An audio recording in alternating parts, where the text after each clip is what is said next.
मित्रहो नमस्कार.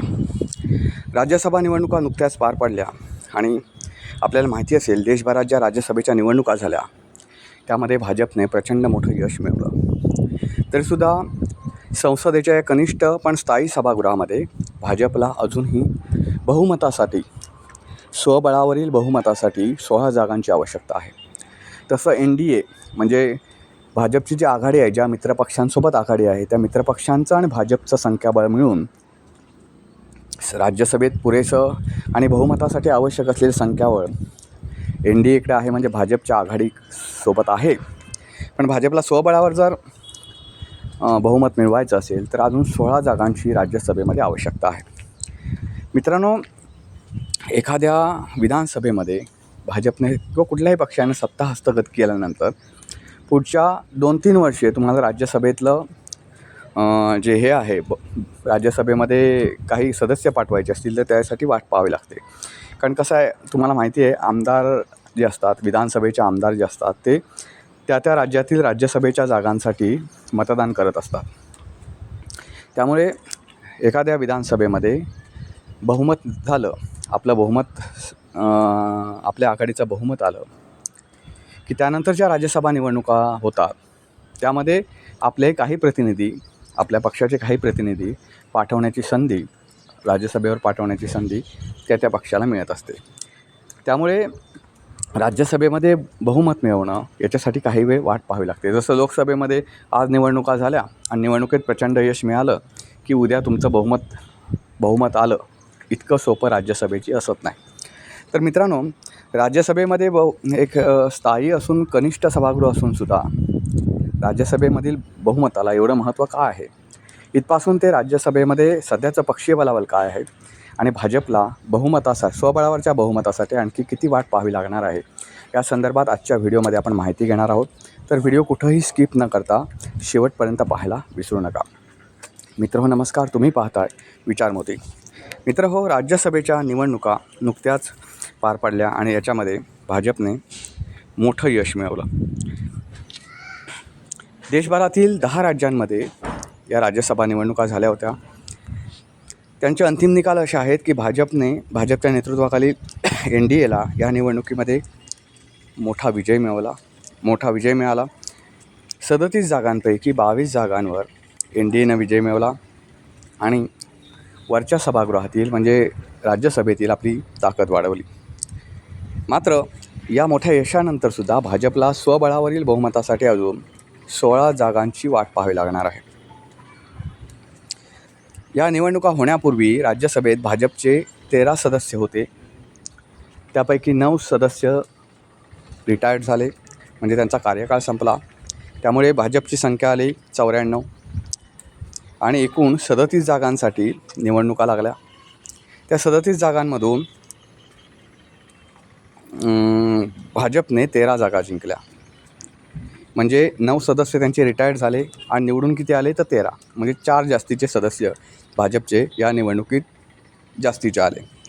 आणि त्यामुळे अगोदर सदस्य होते 103 आणि आता सदस्य झाले 107.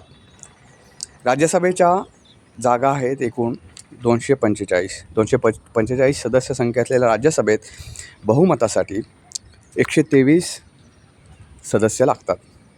त्यामुळे भाजपची संख्या सध्या आहे 107 आणि अजून 16 जागा भाजपच्या आल्या की भाजपचं स्वबळावर राज्यसभेमध्ये बहुमत होऊ शकतं. मात्र NDAला म्हणजे भाजपने ज्या पक्षांसोबत आघाडी केली आहे त्या पक्षांचं संख्याबळ मिळून राज्यसभेत भाजपला बहुमत आहे.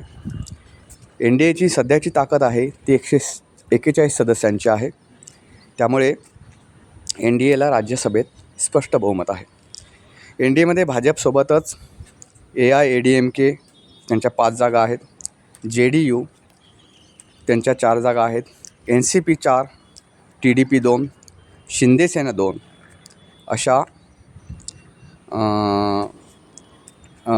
अशा सदस्यांचासुद्धा भाजपला पाठिंबा आहे. तसेच 6 मनोनीत सदस्यांचाही पाठिंबा NDAला आहे. राज्यसभा निवडणुकीत आपल्याला माहिती असेल की विरोधकांना मोठा धक्का बसला आहे. इंडिया आघाडीची राज्यसभेतील सदस्य संख्या 74वर आले नेहमीप्रमाणे काँग्रेस हा त्यांच्यातला मोठा पक्ष आहे. त्या काँग्रेसकडे 28 जागांचं संख्याबळ आहे. TMCकडे 13 आणि DMKकडे 8 जागा आहेत. इतर पक्षांची ताकद मर्यादित आहे. निवडणुकीपूर्वीच्या तुलनेत विरोधकांची स्थिती कमकुवत अजून झालेली आहे राज्यसभेमध्ये. तर मी मगाशीच सांगितलं मित्रांनो, विधानसभा निवडणुका झाल्या की त्यानंतर ज्यावेळी पुढे विधानसभेमध्ये ज्याला स्पष्ट बहुमत होतं, स्पष्ट बहुमत मिळतं, त्या पक्षाला पुढे काही यश मिळतं. तर पुढे जेव्हा कधी राज्यसभेच्या निवडणुका लागतील त्या राज्यामध्ये, त्यावेळी राज्यसभेमध्ये त्यांचे प्रतिनिधी हे जास्त जात असतात. म्हणजे आता महाराष्ट्रामध्ये तुम्हाला माहिती आहे, शिंदे सेना, अजित पवार गट आणि भाजपची सत्ता आहे. तर ह्या 3 पक्षांची जी युती आहे, महायुती आहे, त्यांचं सरकार आहे, त्यांचं स्पष्ट बहुमत आहे त्यांच्याकडे. तर त्यांचे सदस्य राज्यसभेमध्ये जास्त जातील. पण ते कधी? विधानसभा निवडणुकीत स्पष्ट बहुमत मिळाल्यानंतर जेव्हा कधी राज्यसभेच्या जागा खाली होतील, रिक्त होतील आणि तिथे निवडणूक लागतील तेव्हा. पण एक लक्षात ठेवा, बहुमत राज्यसभेमध्ये हळूहळू तुमचे सदस्य संख्या वाढत जाते. आणि आताच्या देशभरात अनेक ठिकाणी अनेक महत्त्वाच्या राज्यांमध्ये ही भाजपची सत्ता आहे. त्यामुळे भाजपचं हळूहळू राज्यसभेमध्ये जे वर्चस्व आहे ते वाढत आहे आणि अजून ते वाढत राहणार आहे. कारण का माहिती आहे का, आताचे जे राज्य आहेत जिथे निवडणुका होणार आहेत विधानसभेच्या, त्या ठिकाणी केरळ असेल, पंजाब असेल, ही मोठी राज्यांमध्ये काय भाजपला हे मिळणार नाही.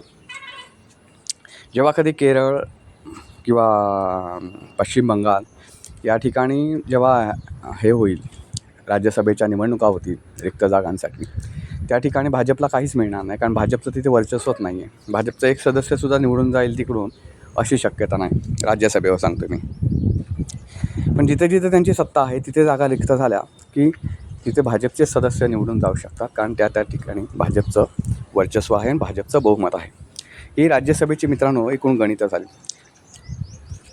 आता मित्रांनो, निवडणुकीचं चित्र आपण पाहायला गेलं, ज्या राज्यसभेच्या निवडणुका झाल्या, तर त्या 37 पैकी 26 सदस्य आधीच बिनविरोध निवडून आले होते आणि उर्वरित 11 जागांसाठी मतदान झालं. ह्या 11 जागा हरियाणा, बिहार आणि ओडिशा या राज्यातील होत्या. आणि या 11 जागांपैकी जिथं निवडणूक झाली, प्रत्यक्षात निवडणूक झाली, तिथे 11 जागांपैकी NDAने 9 जागांवर विजय मिळवला, तर विरोधकांना केवळ 2 जागी विजय मिळवता आला. आता भाजपला राज्यसभेचं बहुमत मिळवायचं असेल तर मगाशीच मी म्हटलं की किमान 16 जागांची आवश्यकता आहे. मात्र ह्या 16 जागा भरून काढण्यासाठी भाजपला 2026मधील आगामी निवडणुका तिथपासून ते 2028पर्यंत वाट पाहावी लागणार आहे. पण एक आहे, विधानसभेमध्ये जसं लोकांना सामोरं जायला लागतं तसं राज्यसभेचं होत नाही. एकदा तुम्ही एखाद्या विधानसभेमध्ये स्पष्ट बहुमत मिळवलात, चांगलं काम केलात विधानसभेमध्ये, की तुम्हाला आपोआप राज्यसभेमध्ये प्रतिनिधित्व मिळतं. म्हणजे त्यावेळेचं वातावरण कसं आहे, मग लोकांच्या त्यावेळेच्या भावना काय आहेत, मग एखादा सामाजिक मुद्दा उचलून मतदार पलटले जातील वगैरे, असं काही होत नाही. एकदा तुम्ही विधानसभेमध्ये बहुमत मिळालं की तुमचे राज्यसभेमध्ये काही खासदार निवडून जाण्याची शक्यता प्रबळ राहते, चांगली राहते. त्यामुळे याचा कुठल्याही प्रश्नाशी संबंध येत नाही की बाबा आता मतदार कसे विधानसभेसाठी मतदान करतो किंवा लोकसभेसाठी जो मतदान करतो तो सामान्य मतदार असतो. त्याचे प्रश्न मधल्या काळात वाढले तर तो विरोधकांना मतदान करतो. त्याला सरकारनं काही योजना आणल्या त्यांच्यासाठी तर तो सरकारच्या बाजूनं मतदान करतो. तसं राज्यसभेचं होत नाही, कारण राज्यसभेला मतदान करणारे हे आमदार असतात. ओके मित्रांनो, आता महत्त्वाचं म्हणजे राज्यसभेमधील बहुमताचं नेमकं महत्त्व काय, कशाला हवं राज्यसभेमध्ये बहुमत. तर आपल्याला माहिती असेल मित्रांनो, कोणतंही विधेयक जाण्याचं असेल तर ते 3 प्रक्रियेतून जातं. पहिलं लोकसभेत ते मांडलं जातं. लोकसभेनं मंजूर केलं की राज्यसभेच्या मंजुरीची त्याला आवश्यकता असते. आणि त्यानंतर तिसरं, त्या विधेयकावर मोहर उठवतो ते राष्ट्रपती. या 3 गोष्टी ज्या आहेत त्या आपल्या ताब्यात असणं महत्त्वाचं आहे. राज्यसभेत बहुमत असल्यास केंद्र सरकारला कोणतंही विधेयक स्वबळावर विरोधकांना जमेत न धरता, आता तर जमेत धरलंच जात नाही, खरं लोकशाहीला हे धरून नाही. मी म्हटलं जरी तुम्हाला की विरोधकांना जमेत न धरता बहुमत असेल तर तुम्हाला कोणतंही विधेयक पास करता येतं, हे लोकशाहीला धरून नाही, पण ते केलं जातं. हे लक्षात घ्या. राज्यसभेमध्ये बहुमत असलं लोकसभेमध्ये तर एन डी एचं बहुमतच आहे, राज्यसभेत पण आता बहुमत आलं आहे. पण भाजपला स्वबळावर बहुमतासाठी प्रयत्न करणार आहे भाजप. कारण तुम्हाला माहिती असेल की स्वबळावर जर बहुमत असेल तर कोणताही निर्णय ते घेऊ शकतात.